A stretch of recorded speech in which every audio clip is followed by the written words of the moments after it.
we're going to make like a little trailer video, so we want you to like go really insane. You know, go crazy. Think of it like it's a panther and you're like 3-year-old kids and you're really excited. That sort of vibe.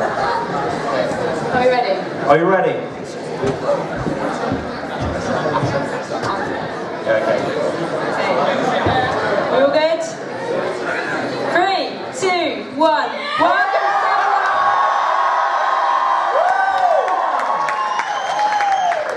Amazing. That's great.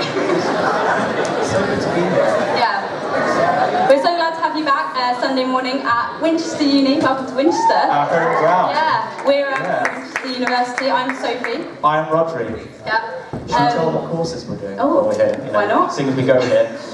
I'm doing psychology. You won't believe me when I say this, but I actually study comedy. Well, actually fell flat. That's why I'm studying it.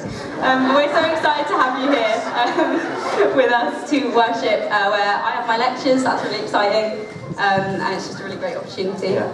Sedwell's been a very exciting time this year. I always get excited just to see a lot of people in our home ground and just talk to all the various different Christian unions. Do you have like a highlight from the weekend that you want to share? Or Well, my highlight was winning guys. the quiz. Because Winchester won, and we got a prize, and it was really exciting. Where's the winch chart?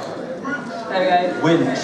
There we go. And it was so exciting, and that was really fun. But I also was really encouraged by Emily's seminar on seeing your friends as people, not projects. It's really encouraged me to be back to my house and really see my friends as friends. And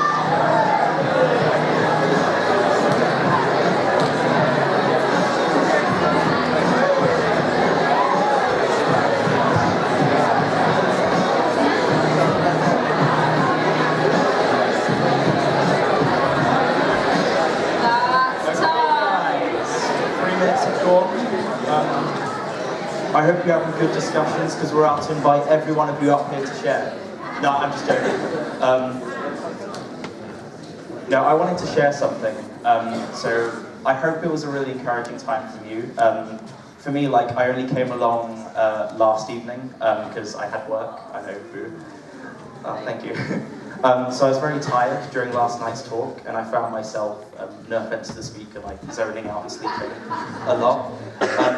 But actually I found in that time God was giving me visions, and I felt He wanted me to share with you that actually like Jesus is here in this room, and that if any of you are here this weekend and maybe not feeling God's presence, or you're feeling down or overwhelmed by the weight of the world, that God just wants to come with you today and meet you. So just have confidence and courage that He loves you and that He's going to move in your life in ways that you least expect. Also, I forgot to mention, we're on a live stream with Southampton Christian Union. There's a camera up there, so just want to give them a wave. We love that you're here, guys, and just thanks for watching. It means a lot. Cool. Over to you, Sophie. yeah, great. So we're just going to have a really exciting notice about something coming up at Easter. Yeah, take it away.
Words Alive is Sedwa on a gigantic scale. If you think you've had fun at Sedwa, you have only had the amuse-bouche of CU conferences available for you this year. Sedwa is all about going deeper into God's Word, deeper into what it has to say for our studies, deeper into our friendships with those who are in our CUs, and really deep into a good, well-earned holiday, together with all your mates when Easter rolls around. I've got Jack and Amy with me here from Winchester Uni. Jack and Amy, you have both been on Word Live a few times. How many times have you been? So I've been for the past 2 years. Okay, and what about you, Jack? I've been 1 year with CU and 1 year before with my home church. Great, and I would love to just hear a bit of the story about what Word Live looks like, perhaps for some people who haven't been. So let's picture the scene, Word Live morning, you've booked on with your CU, you know you've got this holiday coming, what's running through your mind? Yeah, so the first year, I remember sort of waking up and we came with quite a small group and I didn't really know many of them, and so I didn't really go with necessarily my closest friends. So I did remember sort of thinking, actually, I'm quite scared now, I don't really know what to expect, it's quite a full-on week, what about if I don't enjoy it, what do I do in my free time, and all those sort of things. But I actually ended up really loving it, and the teaching was just incredible, that I loved it so much and was so on fire that I wanted to go the next year, and I wanted to bring as many people as possible, so I tried to tell my friends to bring them, and some of them came, which I was really excited about. So then the next year I remember waking up just being so excited for the week and just being ready for what God had for me to hear for that week. Fantastic, and then you jumped in the car with the CU or train, or have you bus, or have you got up there, all the way up to North Wales? Yeah, so it's quite a journey, especially for people from Winchester, it's quite the trek, but yeah. So. A long haul up, and then you, Jack, you get there, you arrive at Word Live, what's it like, what's the atmosphere? So the atmosphere at Word Live is incredible. You're surrounded by thousands of other Christians from all over the country. You're all there together in one place for the same reason. You're there to have fun together as family of God. You're in a beautiful place. The beach is right there. You can have trips to the beach. You can have fun with your mates. You're there with your CU friends. You paid a really reasonable price to get there. It's really great for students. And then you've got some really solid Bible teaching as well. So there's nothing not to love. Fantastic. And one of the joys is that Bible teaching, and it's so rich and diverse. Could you tell us a little bit about what's on offer, the kind of things that you can do, and what's running through your mind whilst you're receiving that? Yeah, so there's loads of different things that you can do while you're at Word Alive. There's the main morning and evening sessions. I remember running through Psalms last year, some of the Psalms, which was really helpful. I really enjoyed that. And then there's different tracks throughout the day, kind of like the seminars that we had on yesterday, where you can choose what's most relevant to you that you want to get out of Word Alive. So I went to one on enjoying God last year, which I found really, really helpful. It was talking about the Trinity and how we relate to each person of the Trinity. And they also have subject-specific tracks for students. So if you're really interested in, say, politics, you can join the Politics Network and follow their track of events. So there really is something for everyone there. Absolutely. And then, what about the journey home? You've had Word Alive, Amy. What's running through your mind and your heart as you finish? Yeah, so it is quite a full-on week because there's so much teaching and so much goodness to take in. So I do remember I think maybe the next day I probably were just asleep for most of the day because I was just so tired. But I do remember, especially my first year, I remember thinking, wow, I've been to quite a few different Christian weeks away or weekends and things like that to take in, Bible teaching. But I specifically remember 2 years ago, that week just really impacted me so much. That week was just so full of enriching Bible studies and chances to just dive into a book of the Bible and just going through it for a week, to just take it in a lot more. Or you have tracks, and instead of just having an hour covering a topic, you sort of spend a few sessions diving into that topic, which helps you just to really understand it a little bit more. So I remember going back to my home church and going to my pastor's wife and just saying, I just have to tell you so much because I've just learned all of this. And I was really encouraged because she was like, wow, you've actually just taught me some stuff that I didn't know. And I was just like, I remember just sort of being on fire, that I just wanted to tell everyone. I remember one of my closest friends who wasn't a Christian, I just had to tell her all about it, and she was really interested and she just asked questions. And then I was just really excited again to take that back to CU. So yeah, I just remember feeling sort of really fueled up from some of the teaching. That's fantastic to hear how you grew and changed and you were able to take what you learnt into your life when you got back home in the CU context. Thank you, Jack and Amy. That's been really helpful and insightful. And a few next steps for those of you who are now convinced you want to go to Word Live. It's really simple. First one is book in with your CU.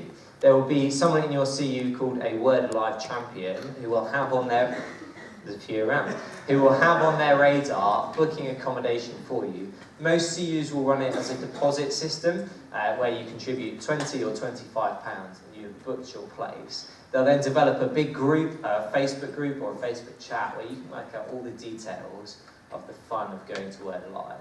That really is all you need to do for now, but don't miss that opportunity when in your CU next week or the week after, the Word Live plug is done.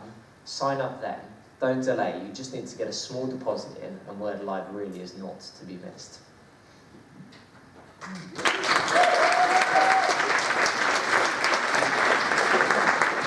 Thank you very much, Luke. If the worship band want to come up, I believe it's Reading and Surrey. Yeah. I'm just going to pray for you guys and then take it away.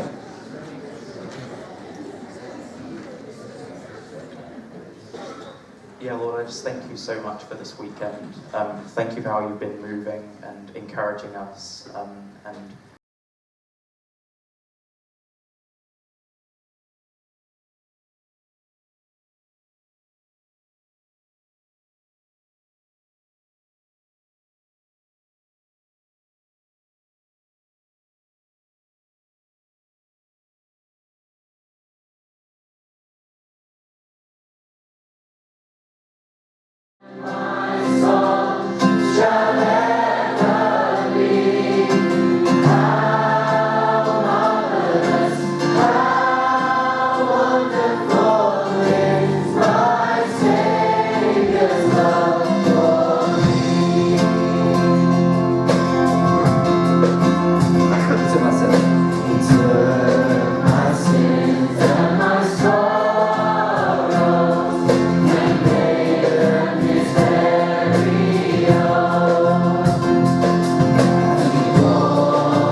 Jesus amazing?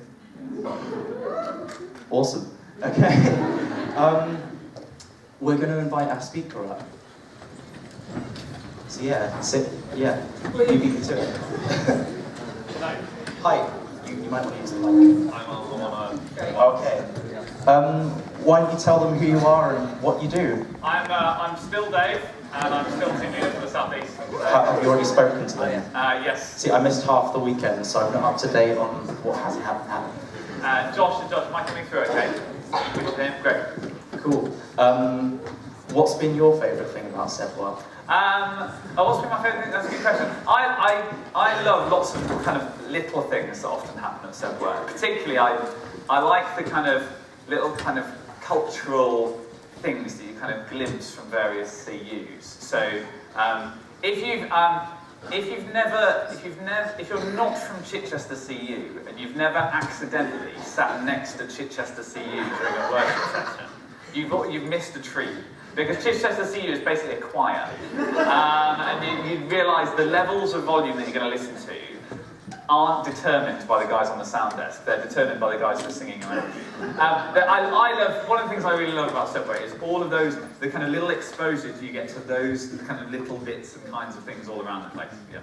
It kind of shows that we're all diverse people as well. Yeah, sure, yeah. That even though we're different, what unites us is our love of God and mission, and that's why we're here. Absolutely. Just to summarise your answer. So before we go into the talk, there's a massive question like on everyone's lips that we all kind of want to know. And this comes courtesy of one of our outreach. I won't say your name, I don't want to embarrass you. And I'm sorry, this is different to what we said we're going to ask. Okay. What's your favourite kind of bin? My favourite kind of bin? Yeah. Wow. So weird thing that I do actually love is, this is really sad, is the bin that we have in my kitchen at home is no ordinary bin. In fact, it's made by the company Joseph, and basically anything that Joseph make, I want. And so a kind of few years ago, I reached that huge life goal of buying a Joseph waste disposal system for my kitchen. And so, yeah, that's undoubtedly my favourite bin in the world. Would you kind of say... That is a question I've never been asked before. Would you... Good job, Jazz. I didn't say it was a good question. It's a rubbish one. 2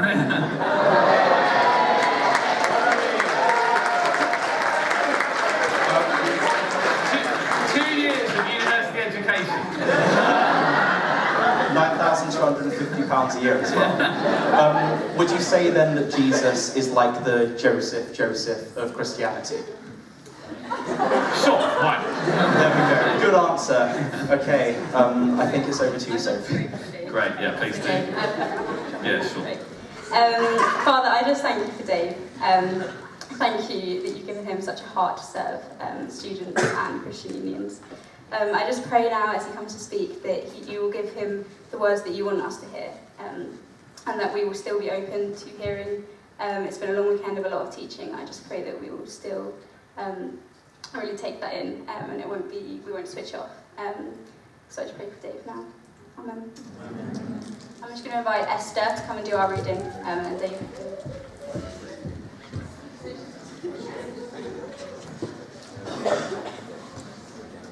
So we're going to be reading from Mark chapter 4, from verse 35 to 41.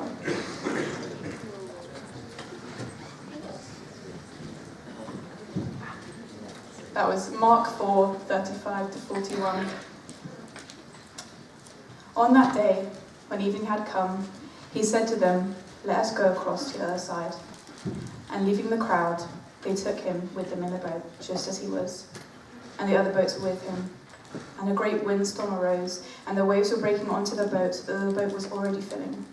But he was on the stern, asleep on a cushion. And they woke him and said to him, "Teacher, do you not care that we are perishing?" And he awoke, and rebuked the wind, and said to the sea, "Peace, be still." And the wind ceased, and there was a great calm. And he said to them, "Why are you so afraid? Have you still no faith?" And they were filled with great fear, and said to one another, "Who then is this, that even the wind and the sea obey him?" Great, thank you. So I want to talk this morning about fear. The title that I'm speaking on is The God You Can Know Fearlessly. There's a reason I want to talk about fear, and it's because fear is one of those feelings that affects us in certain ways, but also sticks with us in certain ways. If you feel fear, you can't just deal with it with the same way you would feel cold. You can't just kind of put on a jacket or kind of stand next to a heater in order to get rid of cold, the way you would with getting rid of fear. A few months ago, to celebrate kind of the end of the academic year and the start of the summer holidays, the Southeast team, we went to the New Forest Water Park. The New Forest Water Park is basically like somebody has turned the TV show Total Wipeout into a participationary event. So they've found a lake in the New Forest, they've thrown an enormous number of inflatables on top of it. If ever there was an advert for joining and doing relay, the fact that we go there at the end of the year is that, isn't it? So, we went to the New Forest Water Park just before the summer holidays. Now, the New Forest Water Park presents a problem for me, and that is that I'm not brilliant with heights once we get over a certain threshold. And some of the bigger inflatables at the New Forest Water Park, if you click on Rich, you will see go over my threshold of height. That's not me in the picture. So I'm stood at the edge of these giant inflatables, and I cannot help but feel afraid. I cannot help but... They are taller than this, by the way, but I cannot help but feel afraid. My knees start feeling a little bit weak, my heartbeat starts racing faster. And I can't get rid of that feeling. It doesn't matter that I've seen Luke Hammond do a backflip off this inflatable already. It doesn't matter that half of my team are shouting at me to just jump, Dave. It doesn't matter that I've seen other people go into the pool and come out laughing. It doesn't matter that I've been told in the safety briefing beforehand that the water is deep enough to jump into. I still feel afraid. Fear is a sticky feeling. We can't just get rid of it, even if we want to. And that becomes a problem because of another thing. And that is that acting out of our fear never makes us the kind of people who we want to be. Acting out of fear never makes us the kind of people who we want to be. Who has ever acted out of fear of what other people think of you and been desperate to impress people and then come away from that time where you've been afraid of what other people think of you, desperate to impress people and gone, oh, do you know what, I'm really proud of the way I acted just then.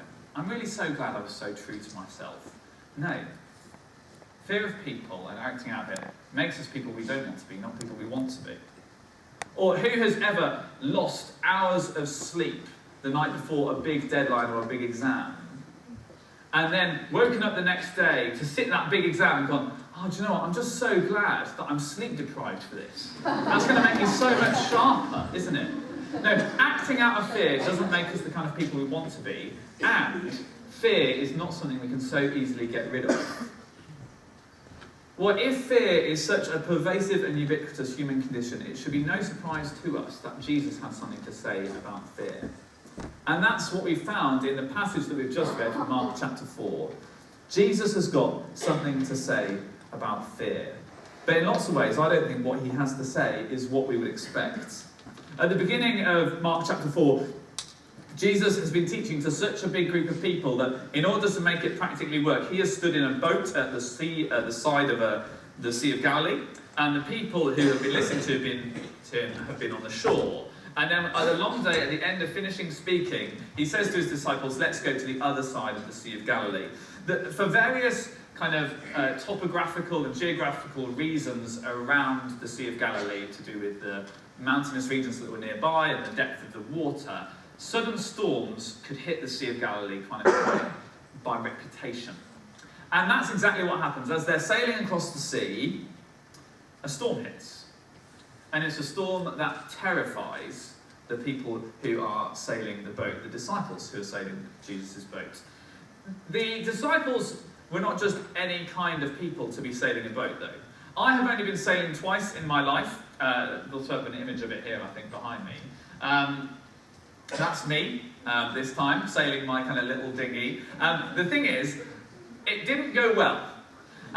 So as you can see, this is not a blustery day, is it? This is not kind of hard work.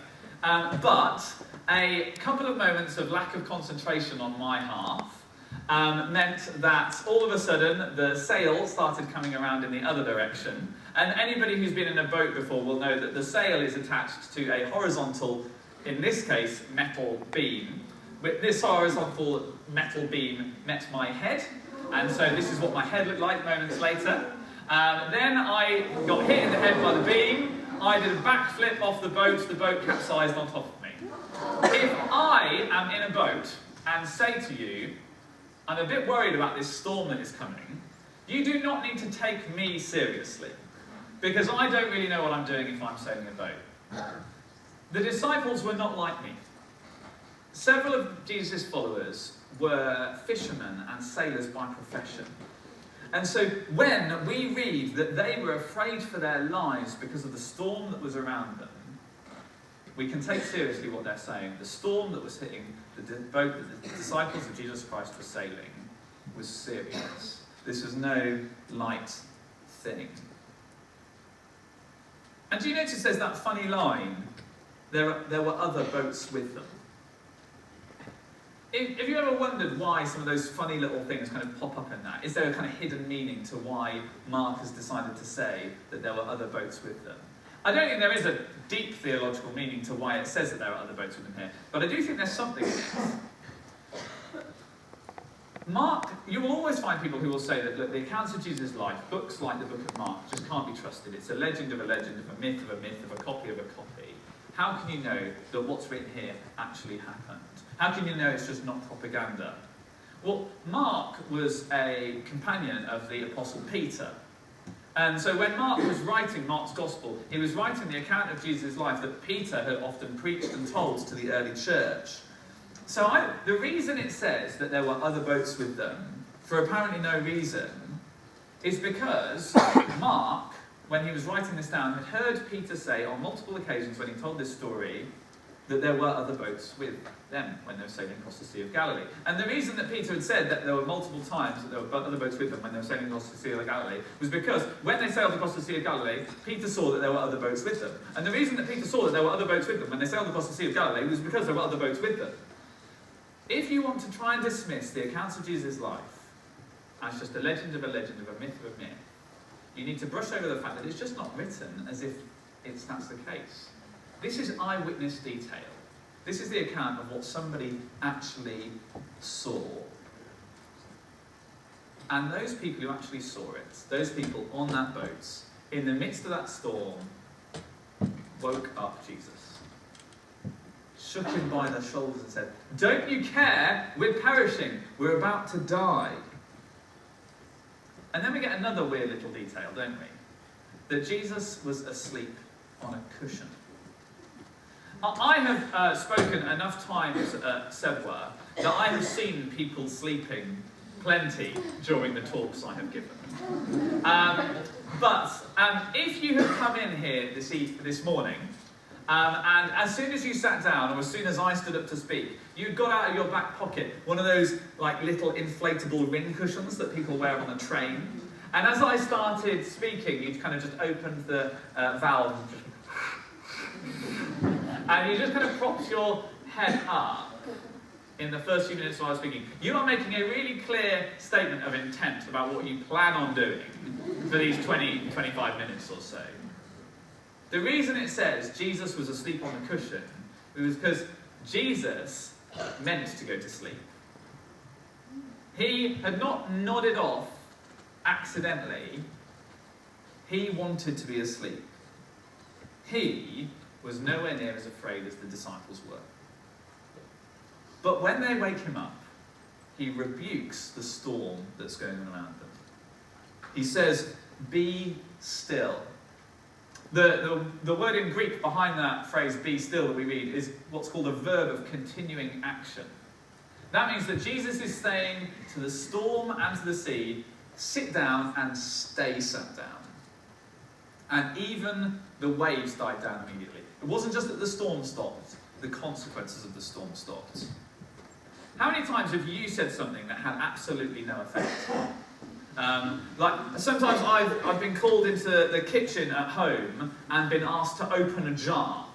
And you know, you fill up with all the machismo in your body when you've been asked to do that by a member of your family. You grab the jar in both hands and you kind of flex as you're holding it, and then you say, "Come on." Why do I say "come on" then? The words "come on" coming out of my mouth have absolutely no capacity to help the jar open, but I still say them.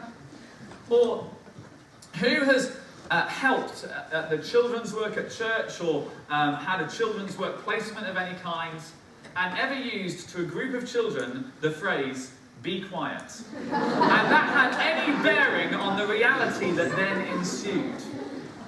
Or who has been talking to a friend who is filled with nerves and anxiety before an exam and said, "Don't worry," and that person has actually stopped worrying? Or maybe most prolifically, who has ever spoken to somebody who's had a few on a night out and they are angry and upset and has said the words "calm down"? In the whole of human history, I don't think anybody has actually calmed down when they've been told the words "calm down." All of the time, we experience our words being spoken and them not doing anything.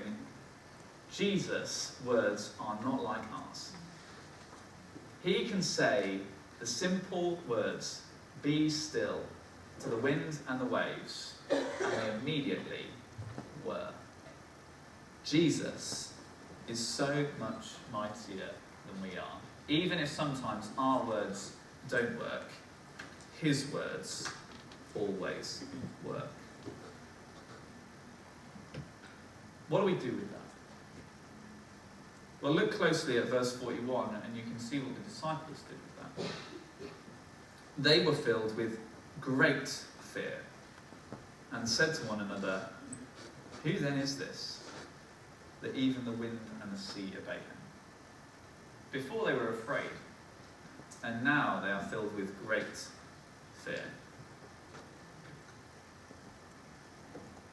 The appropriate response to seeing how powerful Jesus' words are is, to some degree or another, be fearful of him.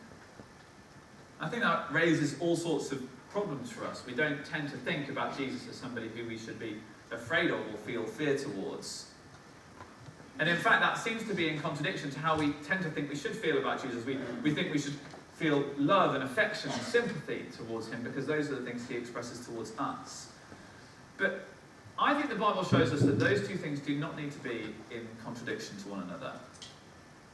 John, the beloved disciple of Jesus Christ, certainly knew that he was loved by Jesus. He wrote his entire account of Jesus' life, John's Gospel, referring to himself as the disciple whom Jesus loved.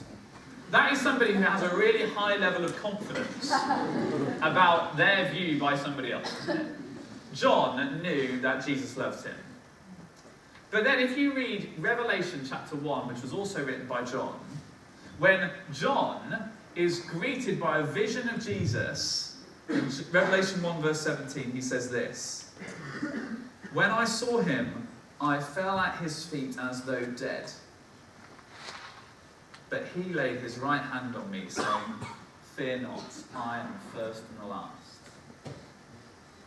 Jesus' first best friend knew that he could call himself the beloved disciple and would fall on his feet as though dead in the face of Jesus. He knew that he was loved by Jesus and that he could fear Jesus at the same time. You see, fear does not exclude love, and love does not exclude fear.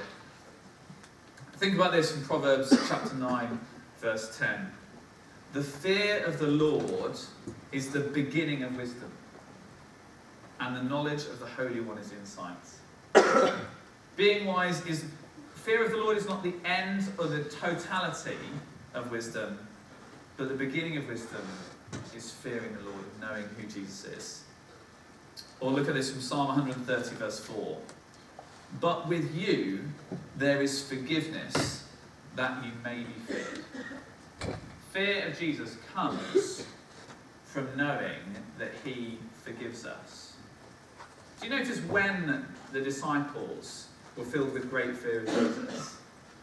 It was when he had saved them. They weren't filled with great fear because they were saying, oh, you know what Jesus is like, he just goes off on one sometimes and you never know when that's going to happen. They weren't filled with great fear because he'd just given them a real rollicking about still not getting the whole thing about leaven and bread. He wasn't filled with fear, he wasn't filling them with fear because he told them off for how competitive they were with one another. No, they were filled with great fear when he saved them. Behold and see the forgiveness and the salvation that Jesus offers. That's what drives the kind of fear. It's the kind of fear that's an appropriate response to who God is. His might makes his tenderness even more powerful. His goodness, his grace go together with his greatness. One last thought I think I have on this. Have you ever been camping when it's rained? And you know how a tent has a kind of power to amplify how much it's actually raining? And you're sat there in your tent and you're maybe in a little one, and so you feel particularly fragile and you're thinking, oh no, please don't make me wake up needing a wee in the middle of the night. It's going to be such a pain. But at the same time as being afraid of the rain, you feel slightly indestructible. In your tiny little pod, hearing this rain hammer down on top of it, going, you can't get me. Jesus is both the rain and the tent. He is both the one who is to be feared and the one who would protect us from all that we would need to be feared by, that we need to be fearful of. True worship is both awe and intimacy.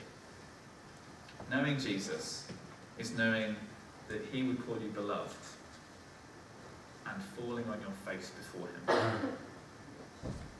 But the wind and the waves were not the only things that were calmed by Jesus in Mark chapter 4, were they? Jesus rebukes the wind and the waves, and he also rebukes the disciples. Something that is rebuked is something or someone that is doing something that it shouldn't do. So when it says that Jesus rebukes the wind and the waves, he's saying that these things are doing what they should not be doing. And when he rebukes the disciples, it means he is saying that they're doing what they should not be doing. What are you afraid of? Okay, let's be real about this. When I was preparing for this talk a little while ago, I went to walk and pray around a park near my house. And I was thinking about what other things we're afraid of. So what I did is I just rang up a bunch of my friends and said, answer honestly, tell me things that you're afraid of, whether they're silly things or serious things. And there's all sorts of silly things that I think we would admit that we're afraid of. Irrational fears even maybe. The fear of spiders, fear of bumblebees, the fear of your alarm clock not going off in the morning, the fear of your debit card not working when you go shopping even though you've got money in your account or you've got big overdraft, the fear of being late even when you know you're going to be on time, the fear of getting somebody's name wrong when you want to make a really good impression. But as well as those silly things, there are also serious things that we feel fear from every day, don't we? The fear of being asked to do something on the spot by a lecturer and knowing that you wouldn't do it as well on the spot as if you'd been given the time to prepare. The fear of the amount of work that you've got to do and worrying about it to the extent that you feel like you can never truly switch off and never have a day off from it. The fear of letting others down and the responsibilities you've got and what people will think of you if you drop the ball. Fear of that relationship you're in that feels like it's spiralling in the wrong direction, or fear of the relationship that you're not in that doesn't seem to be manifesting in any way. Or what about the fear of what your friends would think of you if you shared with them openly, clearly, and as best you possibly could about what you believe about Jesus? The fear of what it would really be to stand in front of our friends and share our faith with them. Those are real fears. Do you notice what the disciples were afraid of here? They woke up Jesus and said, "Don't you care that we're going to die?" That would seem like a fairly legitimate thing to be afraid of to me. And yet Jesus says to them, "Why are you afraid?" If Jesus is in your life, all fear has a sense of irrationality to it. All fear doesn't belong. Why? What could make that the case? What makes that the case is that it wasn't just the boat that the disciples were in that was being threatened by this storm. It was the boat that Jesus was in that was being threatened by this storm. Jesus was in their boat. And if they knew who he was, and they knew what God thought of him, they would have known that if their fate was tied up with his fate, nothing ultimately bad could happen to them. If God was going to protect his chosen one, his son, that meant God was going to protect him. If their fate was tied up with his fate, ultimately they were always going to be okay. Do you realise that Jesus is in your boat? That everything you might be afraid of, every storm of life that could be thrown at you, Jesus has put himself in your boat with you. That you are not in it alone, but that Jesus is in your boat. And that means that we do not need to fear. Now, there could be a way in which we think about this that becomes entirely human. We could go, okay, I have been to Sebwa this week. I've heard about the God who knows us and who we can know. I am going to be brave from now on. I'm going to be a kind of person who has been to Sebwa, not the kind of person I was before Sebwa. I am now going to be brave. Every time I feel fearful, every time I feel anxious, every time I feel the desire to not say something when I know I should say something, I'm just going to work through that by the power of my will. That is not what this is saying.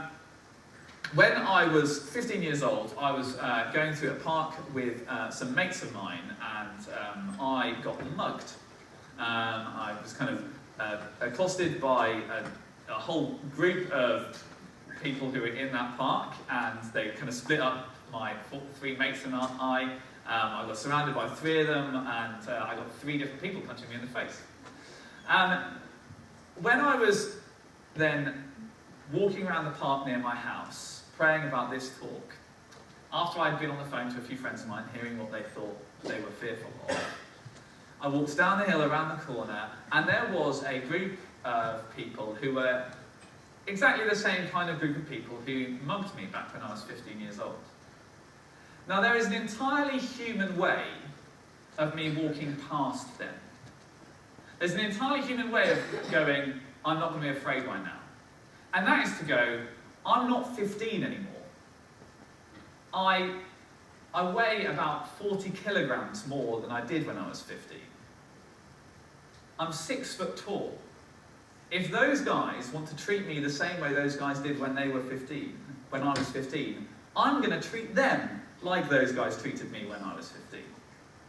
And do you see that that is an entirely human way of dealing with that fear? There is another way of walking through that path, which is to go, Jesus is in my boat. It's to go, whatever the world storms throw at me, Jesus is with me in it. The one who made the heavens and the earth is with me. The one who is Lord of all is with me. The one who is mightier than anything in creation is with me. And he has put himself in my boat. We've heard so much this week about how the Bible describes followers of Jesus as sheep. We are the sheep who need a good shepherd, what we heard about on Friday nights. We are the sheep who have so regularly gone astray, we heard last night. How is it possible for a lamb to become a lion. It is not possible for a lamb to grow up and become a lion. Something entirely supernatural needs to happen. A totally different transformation. And do you know how that transformation happens? Lambs become lions because the Lion of Judah became the lamb who was slain.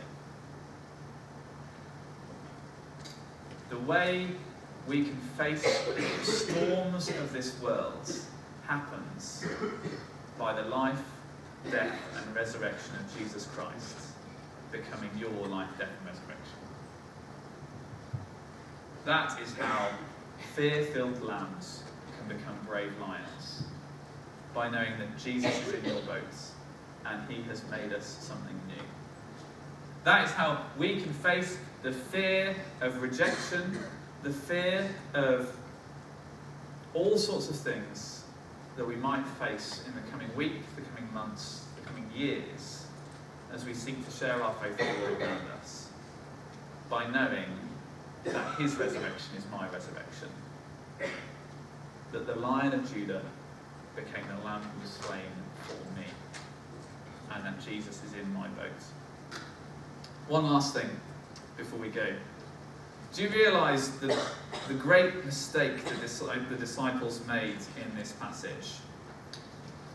That actually wasn't a mistake at all. Jesus was asleep, and they had the audacity to come and wake him up. And Jesus did not rebuke them for it. For every moment you feel afraid, for every time you feel like you cannot do this Christian thing, for every time you feel like you're a bit more like a lamb than you are like a lion, you can wake Jesus up. And he is happy to show you that he is in your boat. He might wake up and say to the winds and the waves, peace be still. He might wake up and say to your heart, peace be still. But either way, you can still wake him up. Jesus is in your boat. What could you possibly be afraid of? What could we possibly be afraid of when we know that Jesus is with us the whole way? We can know God and be fearless because of it, because Jesus is with us. I'm going to pray for us, and the band are going to come back up. Shall we stand to pray?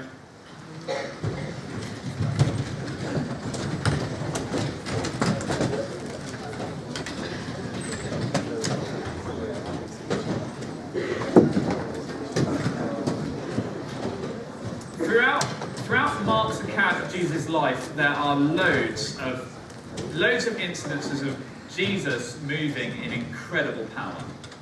There are loads of miracles. In those first few chapters alone, Jesus heals a man of an unclean spirit. He heals a woman of a fever. He cleanses someone who suffers from leprosy. He heals a paralysed man. He heals a man with a withered hand. He calms this storm. Keep reading and you'll read about Jesus healing a man with a demon, healing a woman who's been bleeding for 12 years, Jesus feeding 500 hungry people, healing a blind man, and raising from the dead. Do you realise that every time Jesus moves in power, there was a problem first? There was somebody who was unwell, there were 5,000 hungry people, there was somebody who was dead.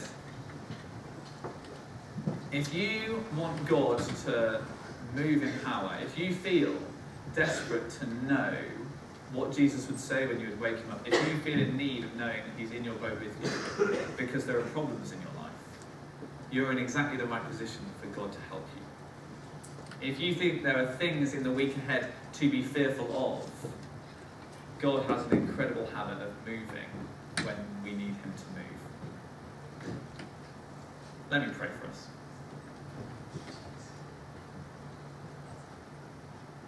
Lord God, we want to take this moment and confess that we are in desperate and utter need of you.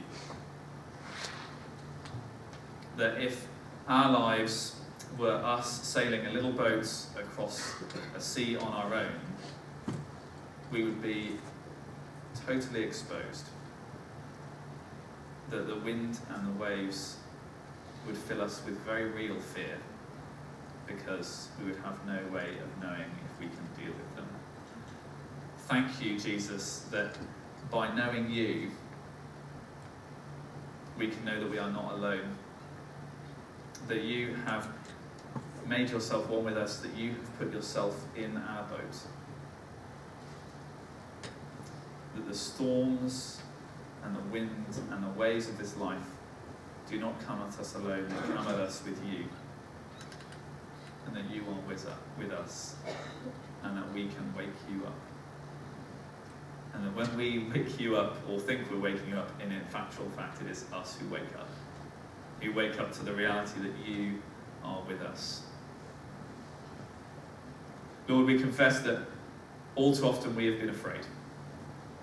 We have been afraid of the things of this world, we've been afraid of what people would think of us, afraid for foolish reasons. Lord, please open our eyes to see who you are and how great you are.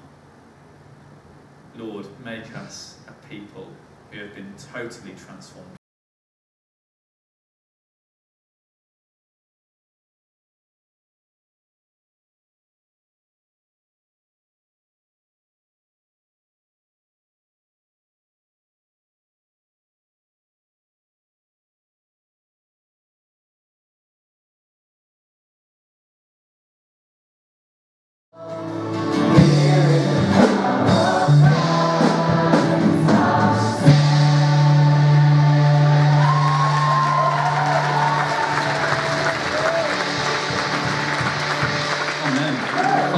Praise you, we thank you for your blood that Jesus shed on the cross. We pray that the cross would shape our life and transform our life continually.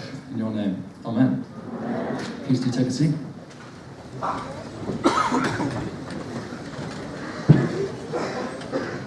Isn't Jesus amazing? There we go, that's it, that's what we like to hear. Yeah, thank you to the band for serving us in this way. You guys are awesome.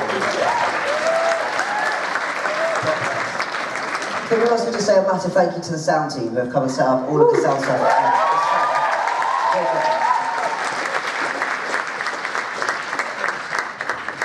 We do have a couple more notices. Before we officially end Before we September, send you off. Sorry, you don't get to leave just yet. First of all, we have lots of bags of things that people have left behind, which is really fun. So I'm going to hold some stuff up, and if it's yours, I'll chuck it at you, and we'll see if it lands. I feel we need like the bargain hunt theme song. Ha! Anyone? Anyone? It's going. Anyone? Once, Anyone want to claim it? So. It's going to be it.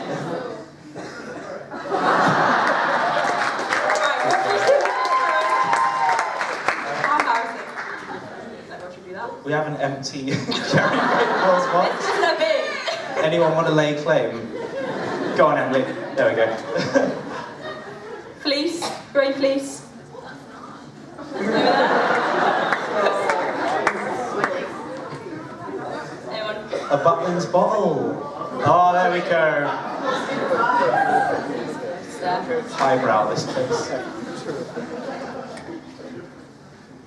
Southampton. Who's from Southampton? Left jumper. Dobble. Tom Hoppe! Is this anyone's dobble? Alex Sermon, come on down. Yay.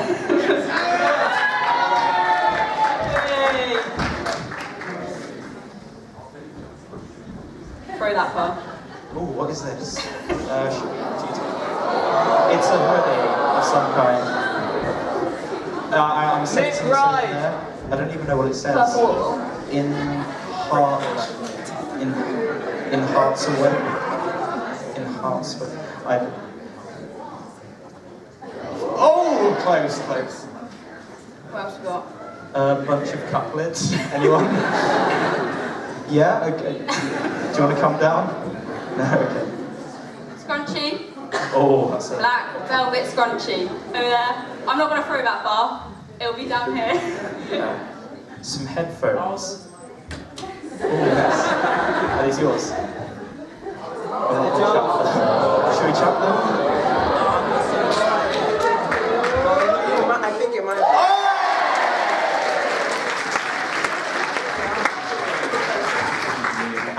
food. There's a lot of food in there. Yeah. Don't know. Speaking of food, lunch will be happening out the front of the Strike building. There'll be like a nice little, you'll love this term, lunch bar. Sandwiches, crisps, drinks, fruit. That's what it was last year. I don't know about the selection. I assume there's stuff for you veggies and vegans out there. Good for singling yourself out.